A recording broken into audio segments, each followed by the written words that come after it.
O coração é aproximadamente 1000 vezes mais forte eletricamente e até 5000 vezes mais forte, 5000 vezes mais forte magneticamente que o cérebro. O que nós agora estamos começando a entender é que nós criamos os sentimentos do que nós escolhemos experimentar em nossas vidas. Tudo. Desde escolhas conscientes do relacionamento perfeito ou abundância nas nossas vidas.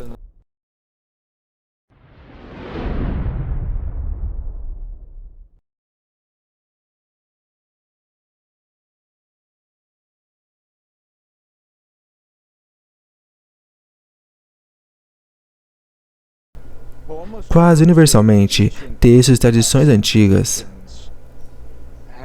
têm nos lembrado que nós estamos conectados.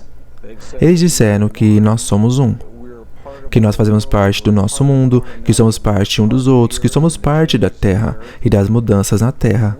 O que eu encontrei é que ao longo dos últimos 22 anos que viajei, praticamente em todos os continentes da Terra, e conversei com pessoas de tradições e culturas tão diferentes. É que as pessoas realmente querem acreditar nisto, as pessoas querem acreditar e elas gostam de acreditar que nós somos realmente conectados, mas eles precisam de uma razão para acreditar nisso. Nos últimos anos do século XX e agora nos primeiros anos do século XXI,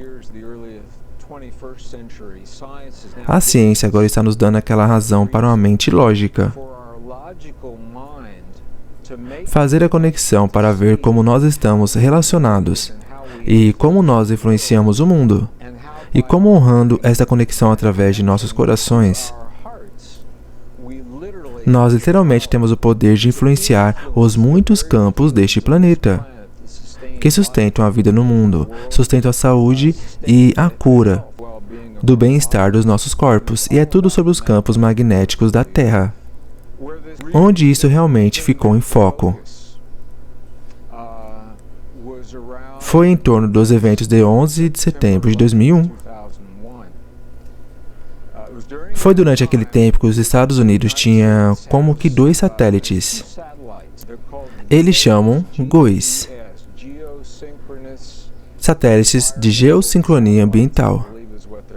Eu creio que eles foram chamados assim, um posicionado no hemisfério norte e um posicionado no hemisfério sul. E a função destes satélites é medir os campos magnéticos da Terra e mandar de volta leituras a cada 30 minutos. E essas leituras normalmente abrangem uma certa extensão, mais datada em que os cientistas estão relativamente acostumados a ver elas. Bem, foi em setembro de 2001 que os cientistas começaram a ver algumas leituras que estavam fora do mapa, fora da escala mesmo, comparado ao que eles viram no passado. Eles disseram: o que está acontecendo? O que poderia estar influenciando os campos magnéticos do planeta inteiro em tal grau que estávamos vendo estes picos grandes? Que os nossos satélites estavam nos retornando, nós nunca vimos isso antes. Eles colocaram em sobreposição os dados dos satélites, com um calendário de dias e meses. E juntamente observaram o que acharam. É que os picos estavam ocorrendo precisamente durante o momento do 11 de setembro de 2001. E ainda mais precisamente que o primeiro pico ocorreu 15 minutos depois que o primeiro avião atingiu a primeira torre no World Trade Center. Agora, o motivo pelo qual isto é tão importante para nossos cientistas é porque, por 300 anos, a nossa ciência tem se baseado em 2 suposições falsas. A primeira suposição falsa é que tudo é separado de todo o resto. Que o que acontece em um local não tem efeito algum em qualquer outro lugar. E se parece que tem efeito, é apenas uma coincidência. A segunda suposição falsa é que a nossa experiência interior de pensamentos, sentimentos, emoções e crenças não tem efeito algum no mundo além do alcance dos nossos corpos. Baseado nestas 2 suposições falsas que têm sido aceitas por 300 anos pelos cientistas, eu admito o motivo que existiria uma desconexão quando eles estão olhando para os campos magnéticos da Terra, fazendo picos precisamente no momento em que as emoções humanas do planeta estão concentradas em um desastre. Isso levou a uma série de estudos, e o resultado final destes estudos é que O que eles acharam é que as emoções humanas, especificamente os campos magnéticos, produzidos pelo coração humano durante certos tipos de emoções, que agora são documentados se estendendo muito além dos nossos corpos no mundo físico. E agora a tal ponto que os nossos satélites a muitos quilômetros acima da superfície são capazes de registrar isso. Tudo isso leva a numerosos estudos de agora, mostrando que quando um certo número de pessoas se juntam e eles escolhem, em um momento do tempo, criar uma emoção precisa em seus corações, esta emoção pode literalmente influenciar intencionalmente os muitos campos que sustentam a vida no planeta Terra. Estes campos estão agora envolvidos em tudo, desde a resposta imunológica dos humanos por todo o planeta, padrões de clima e tempo, ciclos de guerras e paz que são construídos para resolver problemas, são habilidades cognitivas. Todas essas coisas, que parecem tão diferentes umas das outras, estão todas ligadas ao nosso relacionamento com os campos magnéticos da Terra. Então, o que torna isso tão bonito é que todo ser humano no planeta é ligado ao campo. Mas nem todo ser humano no planeta tem que estar conscientemente atento de seu relacionamento para se beneficiar daquilo que relativamente poucas pessoas vieram a compreender. E o resultado final é isto. Quando escolhemos sentir sentimentos que criam o que é chamado coerência em nossos corpos, coerência é a qualidade da linguagem entre o nosso coração e o cérebro. Certos tipos de experiências baseadas no coração, como apreciação, gratidão, perdão, carinho, compaixão. Esses são os entendimentos antigos que sempre foram ensinados nas tradições mais verdadeiras do nosso passado. E agora a nossa própria ciência está encontrando que essas mesmas tradições estão agora documentando este efeito muito real em nossos corações, quando conseguimos sentir esses sentimentos nos nossos corpos. Eles são refletidos dentro do campo e todo mundo se beneficia da experiência de relativamente poucas pessoas. A questão que surge frequentemente é se não conseguimos realmente medir a emoção humana. O que os cientistas estão documentando agora é o efeito das emoções sobre o campo do coração. O coração humano é agora documentado como o gerador mais forte de campos, tanto elétrico como magnético, dentro do corpo. Isso é importante porque nós sempre fomos ensinados que é no cérebro que acontece tudo. O cérebro realmente tem campo elétrico e tem mesmo um campo magnético, mas eles são relativamente fracos comparado ao coração. O coração é aproximadamente 1000 vezes mais forte eletricamente e até 5000 vezes mais forte, 5000 vezes mais forte magneticamente que o cérebro. E isto é importante porque o mundo físico, tal como conhecemos, é feito desses dois campos de energia, campos elétrico e magnético, campos eletromagnéticos. Nossos próprios livros de física agora nos contam.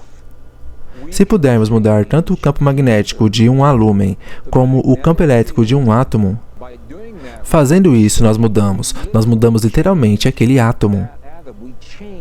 Nós mudamos a substância da qual os nossos corpos são feitos neste mundo. E agora parece que o coração humano é projetado para fazer ambos. Mudar tanto o campo elétrico quanto o campo magnético dos nossos corpos no nosso mundo. E eles mudam assim em resposta às emoções que criamos entre o nosso coração e o cérebro. Bem, eu tive muitas questões de pessoas me perguntando como essas descobertas se relacionam com o que é chamado hoje de lei da atração, em um nível muito elevado, numa visão bem geral. Eles podem nos dar conhecimento sobre os relacionamentos, mas quando nos aprofundamos mais e mais e mais nas descobertas, assim como nos ensinamentos antigos, nós descobrimos que isso tem menos a ver com atração e mais a ver com o espelhamento. E o que eu quero dizer com isso é: o mundo à nossa volta, nossa própria ciência está nos dizendo isto agora. Há um campo de energia que constitui a base de toda a realidade física. E é conhecido atualmente por nomes que vão desde simplesmente o campo. Lee McTaggart escreveu um livro chamado O Campo, sobre esta essência quântica. Algumas pessoas a chamam de mente da natureza, alguns cientistas a chamam de a mente de Deus. Alguns chamam de a matriz, alguns a chamam de matriz divina. Em 1944, o pai da teoria quântica, Max Planck, identificou este campo e ele o chamou de a matriz. É de onde veio este termo. O que nós agora estamos começando a entender é que nós criamos os sentimentos do que nós escolhemos experimentar em nossas vidas. Tudo, desde escolhas conscientes do relacionamento perfeito ou abundância nas nossas vidas, ou as curas no nosso corpo, as curas nos corpos daqueles que amamos. Que estes sentimentos estão criando os padrões dos campos magnéticos elétricos nos nossos corações, que estão literalmente se reorganizando a substância desta sopa quântica, desta essência quântica, permitindo que o padrão daquilo que afirmamos nos nossos corações se manifeste pelo mundo afora. Então, tem menos a ver com atração, cientificamente falando, e mais a ver com conscientemente criar um modelo dentro de nós, sabendo que a substância do universo irá se solidificar ao redor daquele modelo, no mundo à nossa volta, do que simplesmente refletir o que afirmamos. Em outras palavras, uma maneira muito simples de entender isso, e já ouvimos isso antes, é que devemos nos tornar, em nossas vidas, as muitas coisas que escolhemos experimentar no nosso mundo. Atualmente, a ciência está nos dando razões muito boas para entendermos por que é assim. Quantos indivíduos seriam necessários para reivindicar esses sentimentos em nossos corações, para criar algum efeito no nosso mundo? E as ideias sobre isso estão mudando, voltando aos anos de 1970 e 1980. Passando pelo efeito Maharishi, os estudos da TM, meditação transcendental. Foi muito bem documentado que existe um efeito entre a consciência humana e o mundo à nossa volta. Este efeito é conhecido. Mas o que nunca pode ser documentado foi precisamente o que estava acontecendo dentro do corpo do indivíduo para criar este efeito. E foi naquela época que a fórmula foi criada. E a fórmula simplesmente estabeleceu que, se conseguirmos criar este efeito com um certo número de pessoas, a raiz quadrada de 1% de uma dada população, então teremos o efeito.